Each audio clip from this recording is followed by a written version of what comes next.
Welcome to the La Finca Coffee and Bakery Podcast, where coffee beans and connections are brewed to perfection.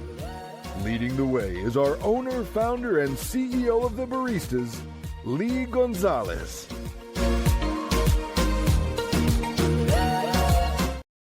Welcome, everyone. I'm Sophia Yvette, co-host and producer, back in the studio with Lee Gonzales. Lee, how's it going today?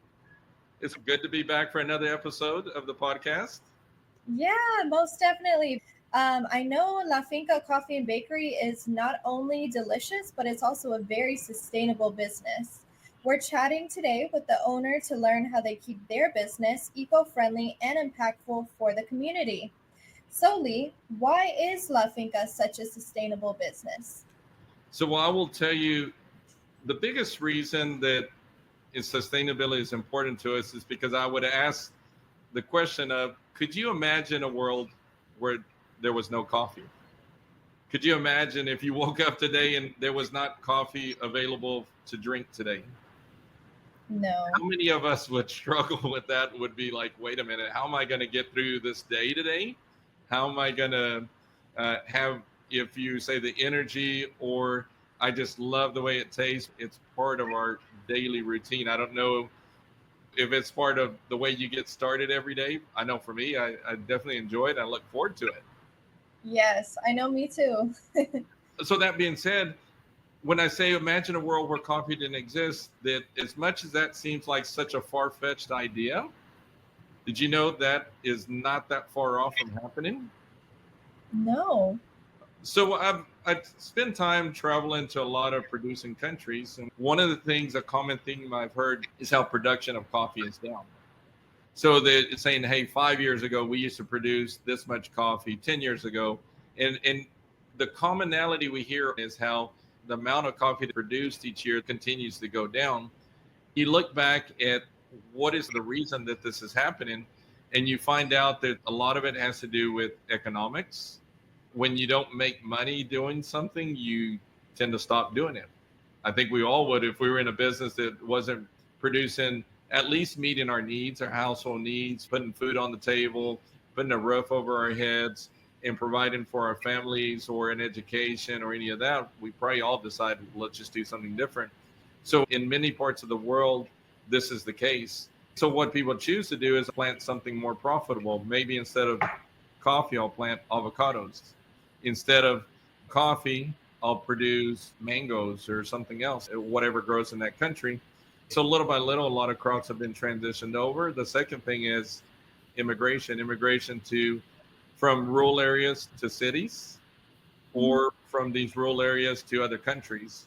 But in many instances, people are leaving these areas because they can't make a living and looking to go to areas where they can make money to support their family. So it doesn't leave anybody behind to actually work these fields and keep producing the coffee we consume, or it's leaving a lot of the elderly people to do the work, where at some point you need the younger generation who comes in and takes over. So when I started hearing these stories, it became very important to me is that how do we build a business that is sustainable, that helps contribute hopefully to the solution and not continue to the problem. One of the biggest problems was, as consumers, we tend to always look to buy cheaper and less expensive, which is fine. It's understandable.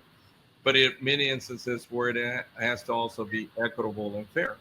So in that instance, you sit here and say, if you really knew that majority of the coffee grown in the world is grown by indigenous people who live in rural areas, who maybe formal education-wise isn't very high, then they're remote places where it's hard to get their product out. Well, it leaves a group of people who are very susceptible to a middle person who can choose to either be fair or unfair in producing the product. It is a crop that is, when it's harvested and it's ripe, you have to pick it and sell it. You can't leave it because it will rot and go bad. So it leaves you your time.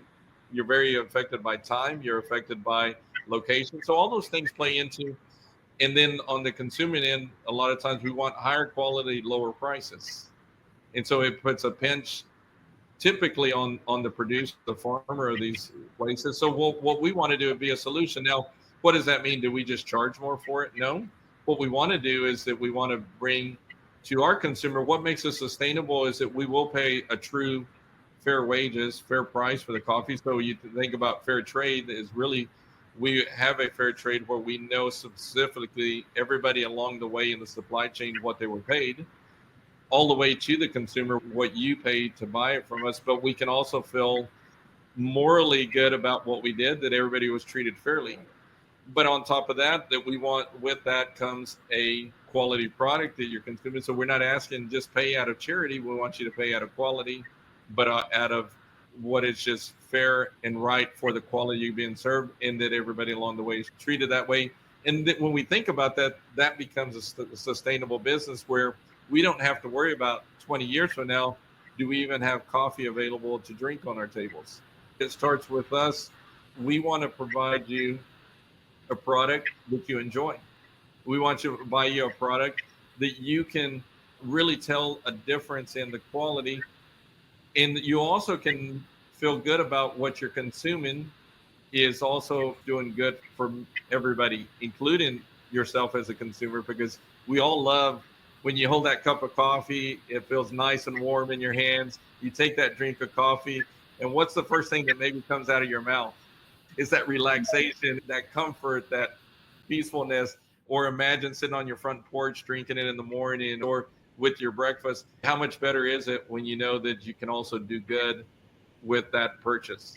You can be impactful to lives of many others that hopefully in future episodes we can talk about what that means to others, how that directly impacts others.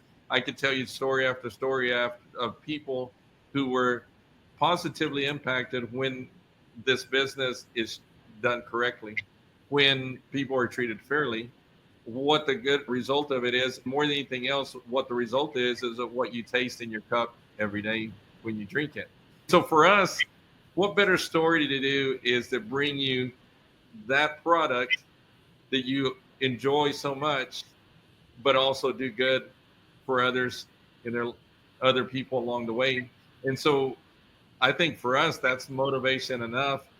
Hopefully we can continue to bring that quality product to you. But if I don't have who to buy it from, how do I continue to give you what you enjoy? If I don't have that supplier who continues to be motivated to farm, not only do I not have a coffee, but my business model no longer works anymore. And then I'm not here to serve my community.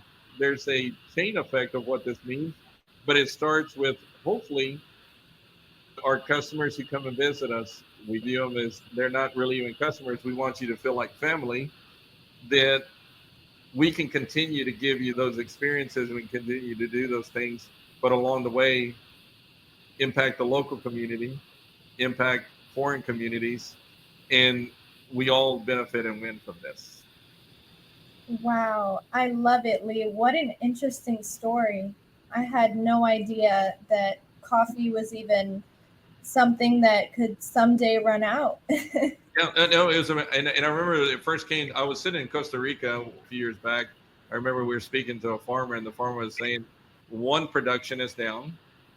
And secondly, a lot of the production they used to export is staying locally in Costa Rica instead of being exported. And that's not good news for us in the United States. You think about us here, that means even the less that they're producing, they're starting to keep it there and not send it to us. Well, where are we going to grow the coffee from so that we can enjoy it? Consider and think about, well, what is the long-term impact? Then we can go into environmental things. And there's so much to this topic. And hopefully, like I said, we can talk about what that means to the environment, what that means to people's wages, to people's lifestyles, to people's education, immigration. There's a ton of things go there, that it all comes together when you look at what happens in this business. Yes. We'll catch you on the next episode, Lee. Have a wonderful rest of your day. Thank you. You do the same.